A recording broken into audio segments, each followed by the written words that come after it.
Howdy folks, Hellcrex here doing another Mercenary Thoughts from the Inner Sphere, and today we're going to be talking about the Hornet, the 20-ton little scrambler. Now the Hornet is another one of those Star League mechs that keeps hanging on and doing a pretty decent job for what it can do. I like tossing it in every once in a while into games just to, well, mix things up. Now the Hornet is a 20-ton mech. It's a 5.85, so it carries around some jump jets, which makes it a pretty versatile little guy. Has 10 heat sinks and 64 points of armor, which is 5 short of maximum. And then we have a LRM-5 in the right torso, a ton of ammo in the left torso, medium laser in the right arm, small laser in the left arm. We got 2 jump jets in the right leg, 2 jump jets in the left leg, and a jump jet in the center torso. Alright, so pretty decent little guy. It gets around, does pretty much everything you want it to do for scouting.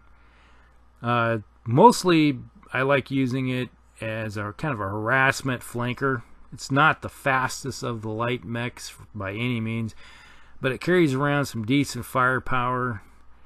But it's one of those, it can sort of do the job of as an interceptor to knock around a few of the other light mechs that might try to break through on a flank or something like that. But it kind of gets outclassed by stuff like jetters and other ones that you're talking about, like a spider or something that can move like an 812 or 711.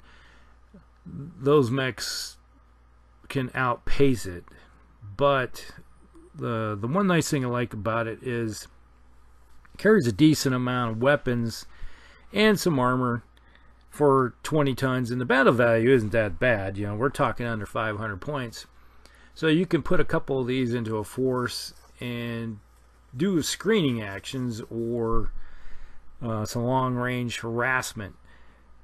And when you're thinking about long-range harassment, you know, you got that LR5. It's not going to break the bank by any means when it comes to doing damage, but you know, it's a plinker.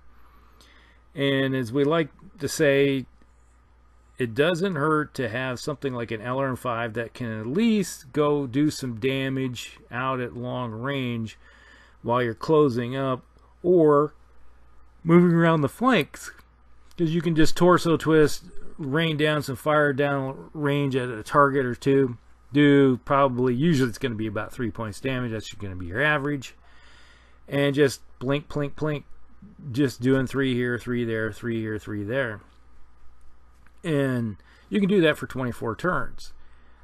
And most games are not going to last 24 turns, so it's going to have some long range ability to continually doing that.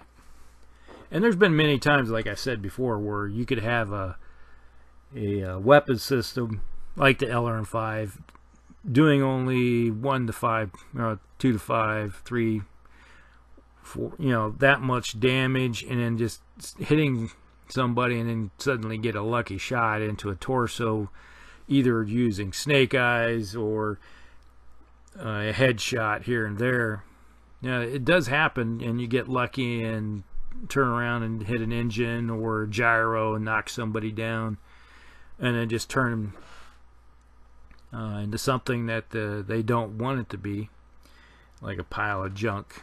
Or if you hit somebody in the engine, that's 5 points of heat that they're going to be incurring. So they're not going to be happy, because that might be a couple weapons or a weapon that's not coming back at you because they don't want to heat their mech up. So it's worthy of throwing down range. So, like I said, the Hornet I like to do as a flanker, trying to get into the side arcs or eventually even get into a rear. And then as you move into the later stages of the game, where with that medium laser and an LR5, so you could move into medium range of the or short range of the LRM and medium range with that medium laser, and you can do up to 10 points damage on someone's rear arc. And if it's a mech that doesn't have a lot of armor back there, you could be punching into the internal structure. Or, as I like to do, if you see a heavy or medium mech that's got a lot of damage to it on a right or left side, where you can maneuver yourself into that arc flank and just start raining some fire in that direction. So they have a choice. It's like try to protect that flank by turning, maybe preventing some damage getting in to that flank. So they'll rotate, turn their mech a bit, which allows other mechs or this mech to continually work them over, and you're rotating them around. And also later in the game, when it's like, if many times I said where you're trying to rotate mechs out, let's say somebody's trying to do an action like that where they're rotating a mech that they don't want to be on the front line anymore and want to keep those guns in the game, this guy can go in there and maneuver fast enough and just keep continually putting some fire on a mech and then hoping to get some more criticals on it, or take a weapon, or get a chance at hitting some ammo someplace. And there's been times when I've been playing games where individuals will be faced with a circumstance where it's like they got no more armor left in a torso and all they're sitting in there is ammo. They'll dump the ammo because they don't want their mech to blow up. And they don't want to take that chance. So there's, all right, I'm dumping ammo, I'm kicking it loose, so the next turn I don't have to worry about all that. So there's many ways of affecting the game, even if it's a small mech like this. So that's what I like about it. It's able to just get into those flanks pretty quickly. Now, let's just take a quick gander at variants. This one, never manufactured as a production model. The 152 is a common field modification. It replaces the LRM with an SRM-4 launcher. So, yeah, you're doing more damage up close, and this is where would be a mech that you would be wanting to use to hunt down other light mechs. All right, you, at the expense of any long-range firepower, you're going to be using it as an interceptor to get into the face and kind of turn it into a so-so brawler, and that can work. But the only problem is, with a mech that doesn't have those actuators and stuff, due to the fact, the arms, you're not going to be punching or anything like that, so you'd be stuck with just using it as a kicker, trying to drop kick somebody. That's not a bad option to use that variant, the 152, but I have a tendency to prefer the original one, because I like that LRM to be around. I like something that I can sit at a distance and kind of harass people with. Because a mech like this, when you got some behemoths out there with some big weapons, let me tell you, getting hit by a PPC or an autocannon 10, one hit anywhere in this mech and it's going right to internal structure. So you don't necessarily want to get too close.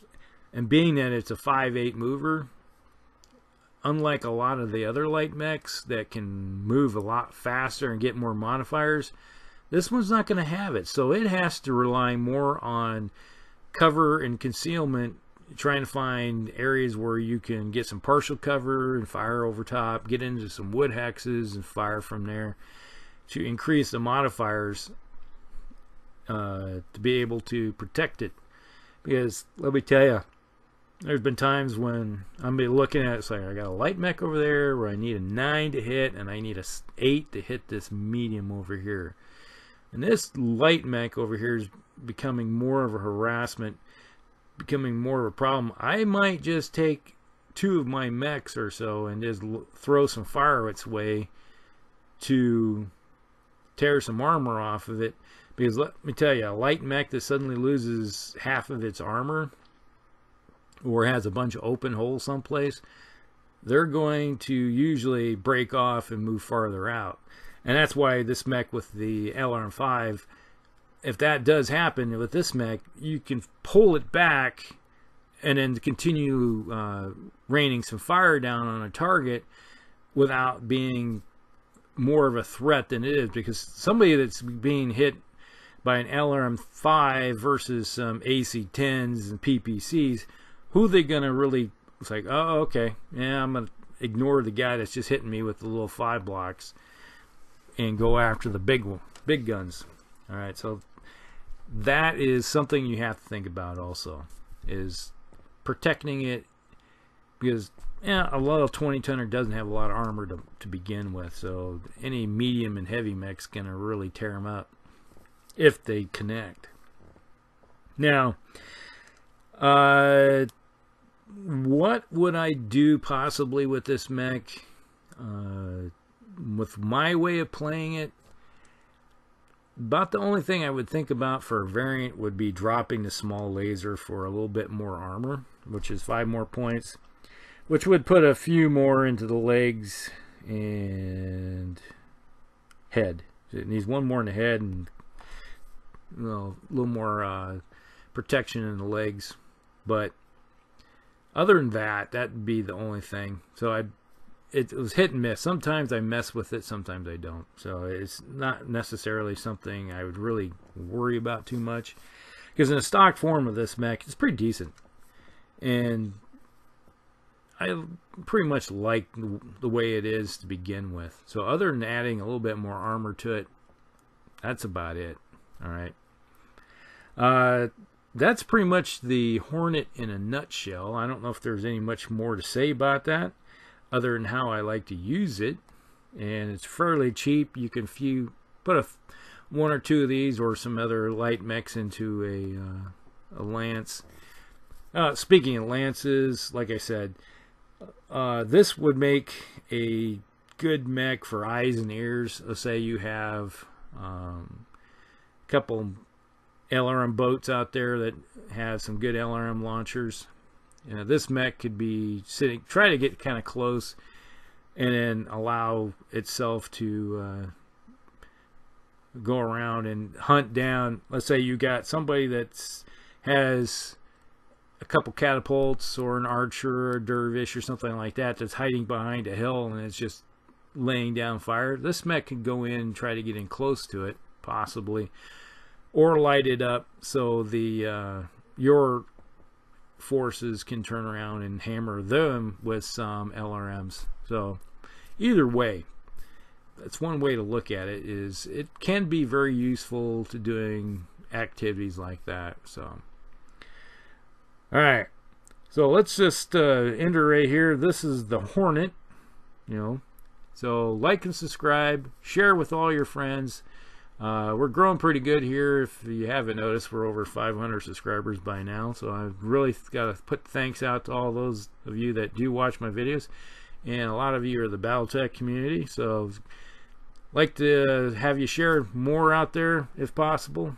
Let people know what's going on, and we'll see you in the next one. Elk Rex out.